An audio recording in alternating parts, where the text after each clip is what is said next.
Saturday morning இன்றைக்கி வந்து கொஞ்சம் ரிலாக்ஸாக தான் மார்னிங் எழுந்திரிச்சு மாதிரி இருந்தது. ஏன்னா வீக்கெண்ட் ஆயிடுச்சுல. ஸோ அதனால் எழுந்திரிச்சு கொஞ்சம் குக்கிங் வேலையெல்லாம் வந்து கொஞ்சம் ஃபாஸ்ட்டாகவே பண்ணி முடிச்சிட்டேன்.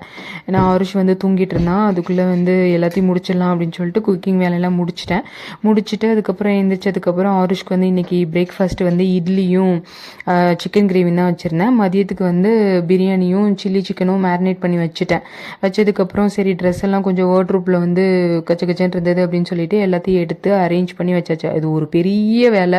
மந்த்லி ஒன்ஸ் வந்து கண்டிப்பாக பண்ணியே ஆகணும். இல்லை அப்படின்னா எந்த ட்ரெஸ் எங்கே இருக்குன்னே தெரியாது. அதனால் வந்து எல்லாத்தையும் எடுத்து அரேஞ்ச் பண்ணி வச்சதுக்கப்புறம் வந்து மதியத்துக்கு வந்து பிரியாணியும் சில்லி சிக்கன் அப்புறம் சிக்கன் கிரேவி ரைத்தா இதெல்லாம் வந்து ரெடி பண்ணி வச்சதுக்கப்புறம் சரி சாப்பிட்லாம் அப்படின்னு சொல்லிட்டு ஆருஷ் குட்டிக்கு சில்லியை பொரிச்சு சில்லி வந்து சூடாக போட்டால் தான் அவருக்கு ரொம்ப பிடிக்கும்.